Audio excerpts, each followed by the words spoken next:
Hello, and welcome to today's episode of The Pagan Parlor. Today is Friday, November 25th, 2021, and I am your host, Maximilian Pensword, but you can call me Max. Here in this podcast, we will explore a variety of things related to paganism.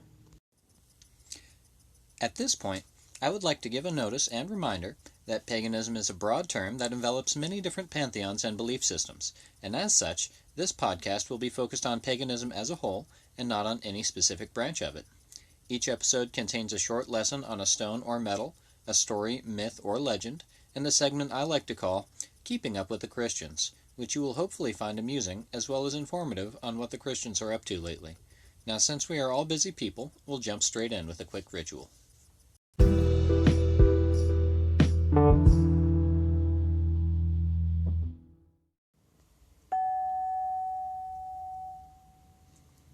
This ritual is intended to join the energies of the listeners in with the energies of the host, as well as the same in reverse, as well as some basic protections against the ill intentions of others. I will now light the candle, and as I do so, I invite all beings of good energy and good intent into the ritual space. Humans and gods and goddesses alike, spirits and the fae, come and join together in good nature and to play. Come old, come young, come scarred and burned, it matters not, there's a lesson to be learned. Come in good faith and you will be safe, but come with ill intent and your mind shall get bent. Bring us together in storms and good weather, keep us from pain and from those who are sane. For the harm of none and the good of many, we call to the gods, and they are many. Blessed are we, so mote it be.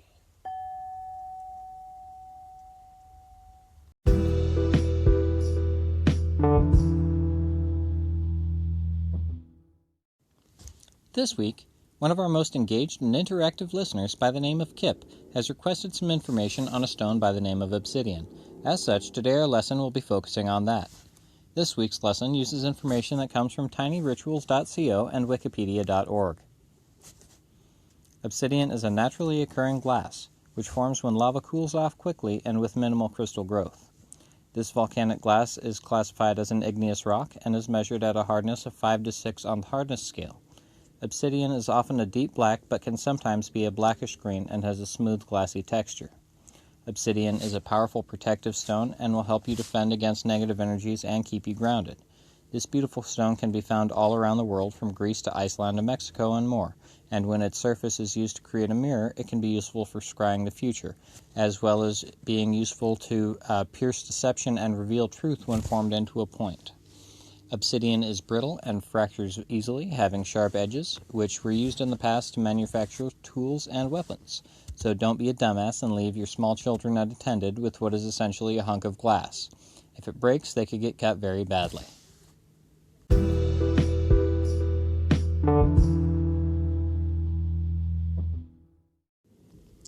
Next, we have our Pagan Promotion section.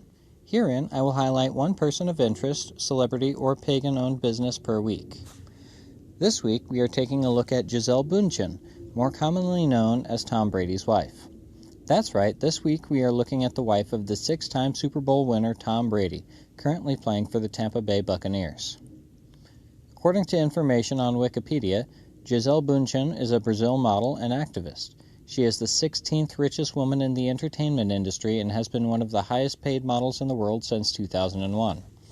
She was born in 1980 in Brazil and got married to Tom Brady in 2009.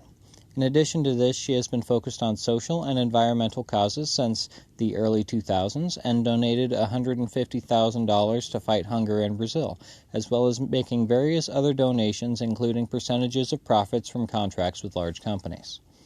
While many people may not know much about who she is outside of her extremely famous husband, some people attribute his success to her witchcraft. According to information on Pathos.com, Tom Brady is instructed by his wife to wear crystals and perform other rituals in order to improve his chances of success. He was quoted stating that he had learned a lot from her over the years regarding the power of intention. Now, personally, many people get upset about it because many fear witches or are simply really invested into American football, and the thought of his success being magic makes them believe she cheated. Now, me, I don't see any reason to get upset. We all have different abilities. Some people can run faster, others can think more clearly, and yet others have the ability to manifest their desires into the mundane world.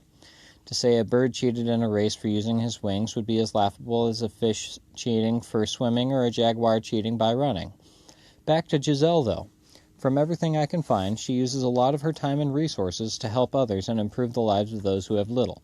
So I think we can safely say that she meets anyone's definitions of a good person, as well as being someone we can pride ourselves on being connected to as fellow practitioners of the craft.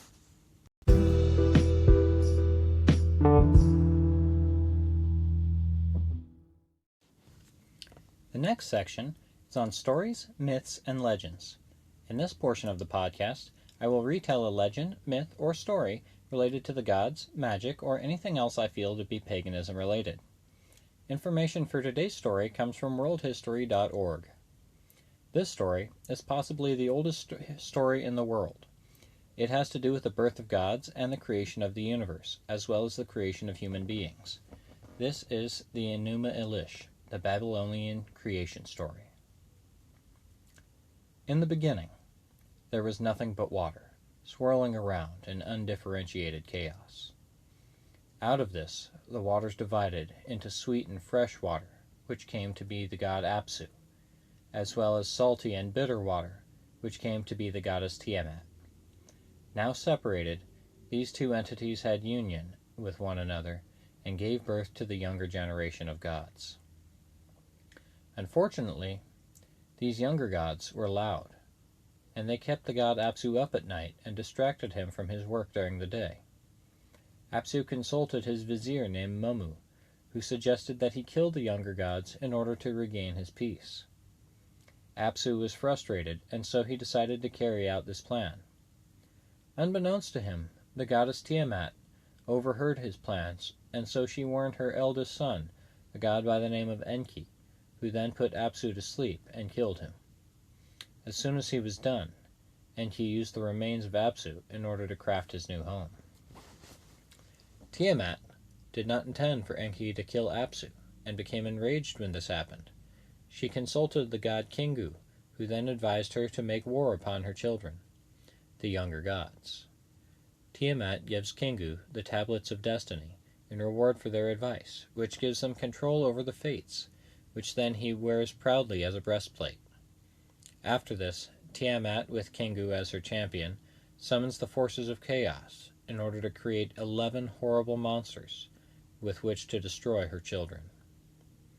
Ea, Enki, and the rest of the younger gods fight against Tiamat futilely. Eventually, Marduk emerges from the younger gods with the claim that he will defeat Tiamat. Marduk then defeats Kingu and manages to kill Tiamat by shooting her with an arrow that splits her in half. From her eye poured out the water that made the Tigris and the Euphrates rivers. From her corpse, Marduk crafts the heavens and the earth, and then Marduk assigns various duties to the different gods, as well as binding Tiamat's 11 creatures to his feet as trophies. Also, he took on the tablets of destiny from Kingu, legitimizing his rule and giving him control over the fates.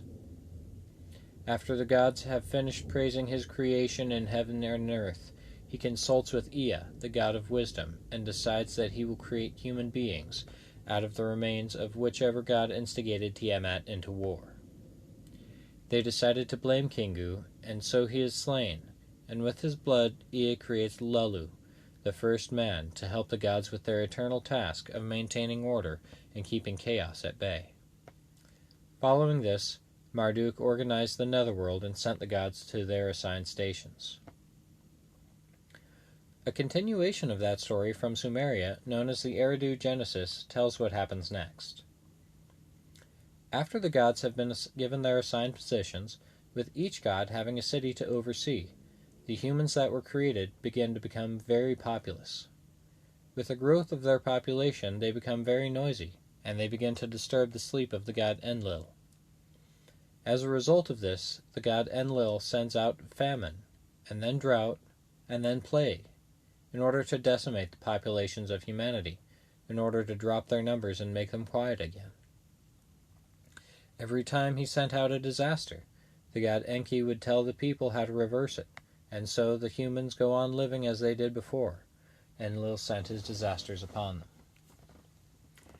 The gods Enlil and An make all of the other gods swear a pact not to disrupt their plans to end humanity, and then they prepare to send down a flood to wash them all away. Enki is bound by his oath, and so he cannot warn humanity to save them. Instead, he talks to himself about it while facing a wall, knowing full and well that on the other side of that wall was Ziudrasura, who was both a priest and a king of a city. Upon hearing the words of the god Enki, Ziudrasura crafts a massive boat filled with animals and the seeds of mankind, which allowed humanity to continue on when the storms raged for 7 days and 7 nights and drowned the entire world in water. Afterwards, the gods Enlil and An felt remorseful and no longer wanted to erase humanity. Those were the Babylonian and Sumerian creation stories. They incorporate the same gods and the same stories, but due to time and erosion, each one is incomplete on its own. If you want to look more into them, go ahead and look at the links in the description of the podcast episode, as I will be putting the links to all the sites and pages that I am using in this episode there. And these are really interesting bits of information, as some of them go on to detail how these were changed many times before they were finally utilized by the Hebrew scribes in the creation of their own creation myth.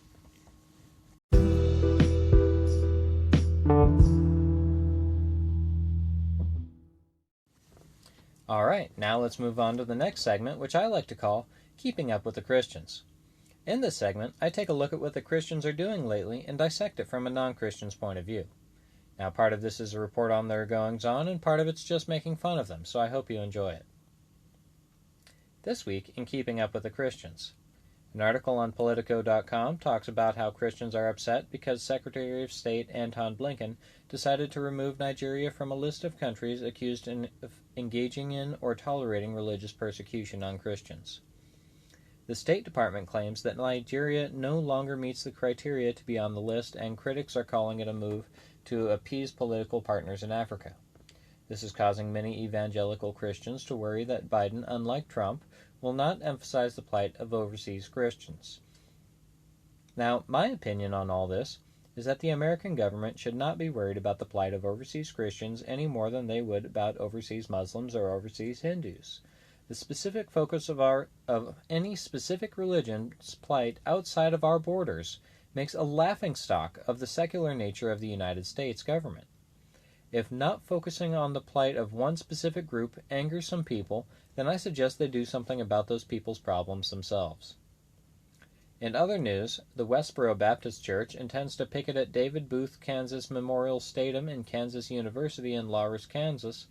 They claim that their God has sent a multitude of warning signs from war to drought to COVID-19, and people are still unrepentant and football goes on. And so they need to go down and tell them how sinful they are. Now, I know that not everybody likes football. I myself can take it or leave it, but honestly, the sheer commitment to drive all that way just to stand around holding signs and pissing people off that aren't going to listen to you anyways is quite remarkable. On the other hand, rather than spending all that time and all of those resources to complain like a group of Karens that can't find a manager, they could spend all those time and resources helping people like their supposed God supposedly did when he supposedly came down to earth to die for their sins. But what do I know? I'm just a pagan. Also, the Vatican is chiming in their 2 cents on a tetraplegic man who has been paralyzed from the neck down for 11 years following a traffic incident. The man has been finally given the green light for assisted suicide by the Ethics Committee of Italy's Constitutional Court. The Vatican wants everyone to know that while they are not trying to downplay his suffering, they want the entire world to know that they cannot condone the willful taking of one's life or in the taking of another's life, and they approximate the doctor assisting suicide to murder, while also touching on the death penalty. Also, they fear that this will cause killing people to become normalized. Now, in my opinion, this is a good thing. This man has been suffering in a living hell for over a decade. and you want to try to besmirch them by claiming that your bright and fluffy God has a plan that involves him suffering all this time, and considering that this would mean that he would have to continue going on and suffering for decades more? Honestly, some people are suffering, and some cause suffering. If nothing can be done to stop the suffering, or stop them from causing suffering in others, then there is no reason to force them to continue living. Finally, according to an article on ChristianHeadlines.com written on Monday, November 22nd, a 65-year-old pastor from the Bronx of New York City has pled guilty on one account of first-degree manslaughter, after he ran over his separated wife in his car and then hacked at her with a machete back in 2019.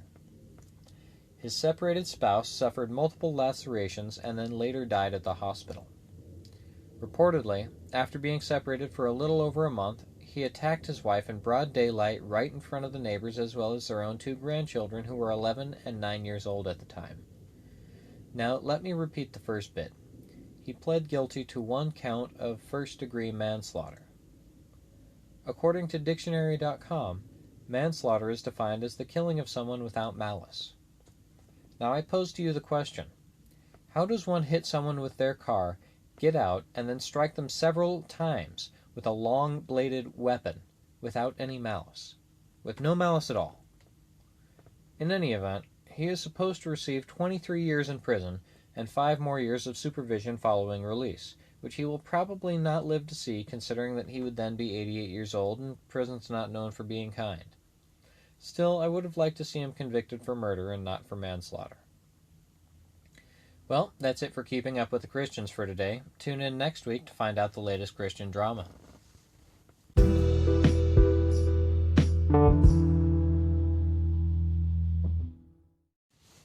Now it's time for the last segment, Audience Q&A. This week, I only had one new email, which was regarding the stone lesson, and so the only new question I have to answer is one which was asked last week by a listener going by Lyric. Last week I didn't have time to get to this question, so I'll be addressing it this week. Lyric writes, Max, this is Lyric from Las Vegas. First off, I would like to say I enjoyed your first episode. I was rather surprised that I did. I myself am an atheist, but I enjoyed learning about different religions. My question for you is, why are you pagan? That's it. Hope to hear more from you. Well, Lyric, to answer why I am pagan, I suppose I will have to give a little backstory on myself. I was raised in a Mormon household from a very young age. I was taught the stories and indoctrinated with the values and morals of them, and all in all, I thought of myself as a fairly righteous young man. Now, as time moved on, I started to notice that many members of the church that I belonged to were hypocrites. They lived their lives one way, and then on Sundays they would preach about the importance of living according to their gospel. In fact, every time they encountered another member of the church, it was like they all began acting out their parts in a play. And yet if you observed them separately, they were just anybody else, lying, stealing, consuming caffeine and alcohol. Each and everything they claimed to be sinful and to be avoided were the constants of their life when nobody was looking. Now, after I realized this, I had no further desire to return to that church, and having my faith shook by the realization that every role model was fake, and the understanding that their absolute knowledge of right and wrong could not be trusted, I went and embarked on a mental journey of discovery at a place that is all but forgotten in the modern age, the library. I went and I read books on all sorts of different religions, from Christianity to Buddhism to the Greek gods and their stories. Finally, I came across a book on religion called Wicca. Now, I, as everyone else who was raised by a Christian, was a firm believer that magic was not real and that witches got their power from the devil and blah blah blah. Basically, I was conditioned to disbelieve magic altogether, and if I did by whatever chance believe in magic, I had to believe that it was evil. So, despite this, when I was reading the book on Wicca, I came across some basic exercises on energy manipulation, which I tried out. When I did, I immediately felt an energy as a connection that I had never felt before. As such, I ran out into the living room to share this amazing discovery with my mom. After all, I had found a book on real magic. Real magic! I mean, honestly, who wouldn't be excited? My mom immediately freaked out, like 11 out of 10, and immediately banned me from researching it any further. Well, as we all know, the best way to ensure something is researched is to ban the researching of it. As such, I fell deep into the rabbit hole, consuming any information I could get my hands on that had to do with the arcane, the esoteric, or simply any mention of something beyond the norm. At first, I was leery of offering worship to any gods at all, because I had the ingrained belief that I would be betraying the Christian God by doing so. But as the years passed, I came to understand that he was never really my God at all, simply a divine dictator that I never chose. Years passed, and eventually I came to call myself a pagan, because while I may have gotten my start from a book on Wicca, I cannot honestly claim any specific religion or tradition, as in my heart I am pursuing magic solely for its own sake. I have found my gods and keep them close to my heart, but outside of the label of paganism, none other fits me. That is why I am pagan.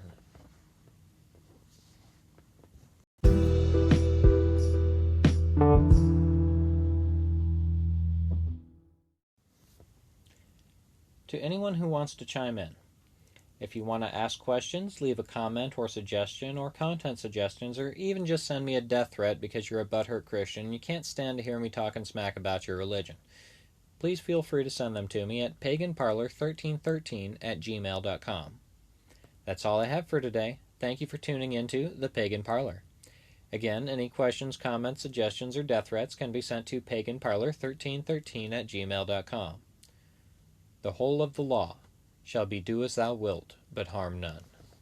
Blessed be, and don't forget to blow out your candles.